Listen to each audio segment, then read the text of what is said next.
बिस्मिल्लाहिर्रहमानिर्रहीम। अस्सलाम वालेकुम डियर व्यूअर्स, उम्मीद करता हूँ कि आप सब खैरियत से होंगे। मैं मोहम्मद अरसलान और आप देख रहे हैं मेरा यूट्यूब चैनल। डियर व्यूअर्स, आज के लेक्चर में हम पढ़ेंगे द बेसिस ऑफ ग्रामर के बारे में। हम इसे द बेसिस ऑफ लैंग्वेज भी कह सकते हैं। डियर व्यूअर्स, आज का ये लेक्चर जो है इंतहाई इम्पोर्टेंट है, क्योंकि अक्सर स्टूडेंट जो है ये बेसिस ऑफ ग्रामर के बारे में नहीं जानते और अक्सर इसमें गलती करते हैं। तो इंशाल्लाह डियर व्यूअर्स कि ये लेक्चर देखने के बाद आपको बेसिस ऑफ ग्रामर के बारे में किसी किस्म की कोई कंफ्यूजन नहीं होगी। तो चलिए स्टार्ट करते हैं।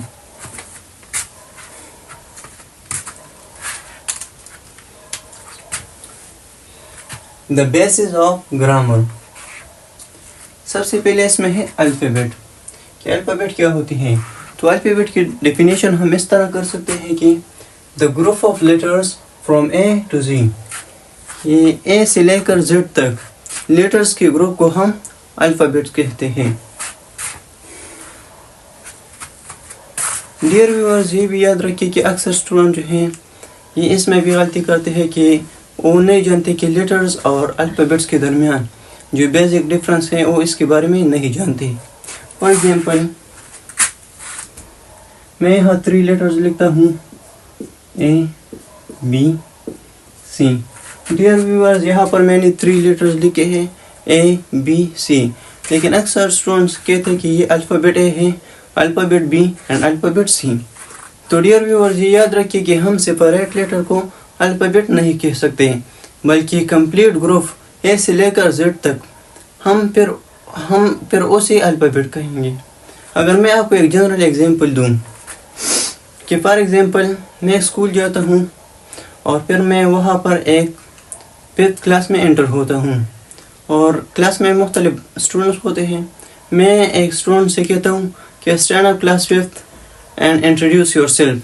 तो फिर वो मुझे कहेगा कि सर, मैं तो क्लास 5th में पढ़ता हूं, लेकिन मेरा अपना एक नाम है। इस तरह मैं दूसरे स्टूडेंट को कहता हूँ कि stand up class 5th and introduce yourself. तो फिर वो भी मुझे कहेगा कि सर, मैं तो क्लास 5th में पढ़ता हूँ, लेकिन मेरा भी अपना एक नाम है। तो डियर स्टूडेंट, ये याद रखिए कि हम सेपरेट लेटर को अल्फ़ाबेट नहीं कह सकते, बल्कि हम कंप्लीट ग्रुप ऑफ लेटर्स को अल्फ़ाबेट कहेंगे। दूसरे नंबर पे है लेटर्स। लेटर्स क्या होती हैं? तो लेटर की डेफिनेशन हम इस तरह कर सकते हैं कि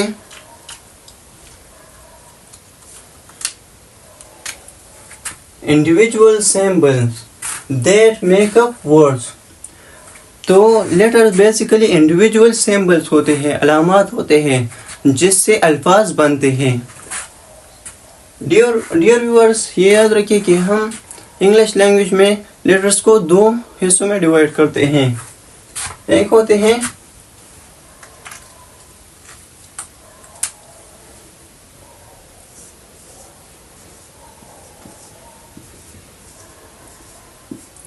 कॉन्सोनेंट लेटर और दूसरे होते हैं वोवल लेटर्स।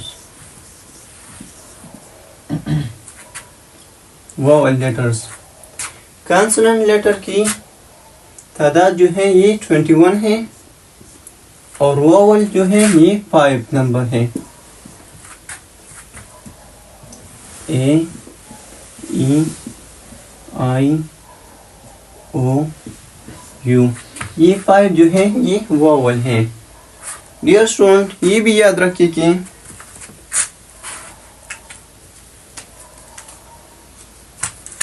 शेप के लिहाज से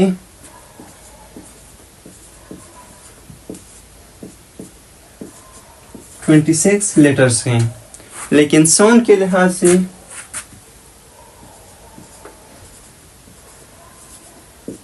ये 44 है। अब ये आप पूछेंगे कि सर ये कैसे? तो डियर स्टूडेंट, मैं आपको एक एग्जांपल देता हूँ कि फॉर एग्जांपल मैं यहाँ एक वर्ड लिखता हूँ दैट। तो अगर आप इस वर्ड को देखें कि यहाँ पर पहले वाला टी जो है ये द की आवाज़ देता है, जबकि लास्ट वन वाला टी जो है ये टी की आवाज़ देता है। तो डियर व्यूअर्स, इसी तरह डिफरेंट जगहों पे डिफरेंट लेटर जो है ये फिर डिफरेंट आवाज़ देते हैं। इसी वजह से ये साउंड के बेस पे ये नंबर ज़्यादा है। तीसरे नंबर पे है वर्ड्स, कि वर्ड्स क्या होती हैं। तो हम वर्ड्स की डिफिनेशन इस तरह कर सकते हैं कि the combination of letters that give some meaning, कि अल्फाज का एक मजमुआ, लेटर्स का एक मजमुआ जिसकी अपनी एक मीनिंग होती है। ठीक है dear viewers, for example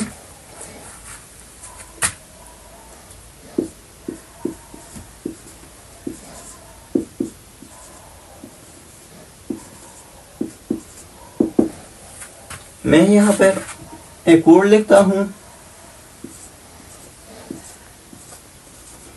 good. तो डियर व्यूअर्स, आप ऐसे देखिए कि ये जी भी एक लेटर है, ओ भी एक लेटर है, ओ भी एक लेटर है और डी भी जो है ये लेटर्स हैं। तो जब ये कंबाइन हुए हैं तो ये एक वर्ड को बनाती हैं, गुड को बनाती हैं और इसकी फिर अपनी एक मीनिंग है। तो हम इसे वर्ड कहेंगे कि ये वर्ड है। लेकिन डियर व्यूअर्स, अगर आप इसे देखिए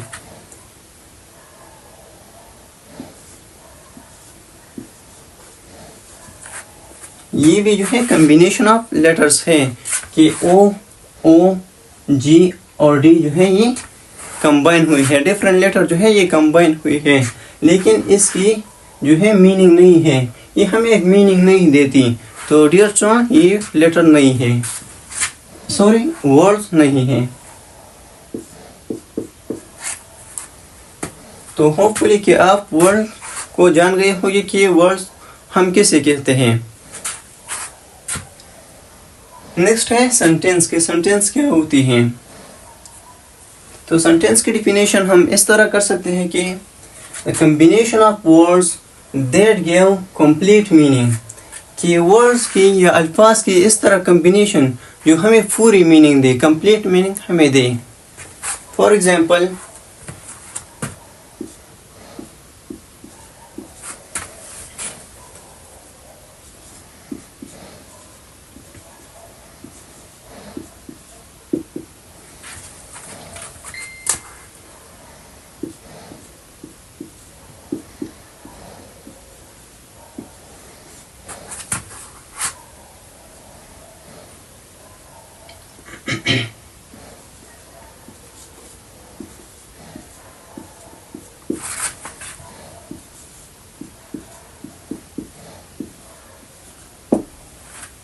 ही इज माई बेस्ट फ्रेंड। तो डियर व्यूअर्स, ये देखिए आप कि ही भी एक वर्ड है, इज भी एक वर्ड है, माई भी वर्ड है, बेस्ट भी एक वर्ड है और फ्रेंड भी एक वर्ड है। ये एक प्रॉपर सीक्वेंस में अरेंज हुए हैं।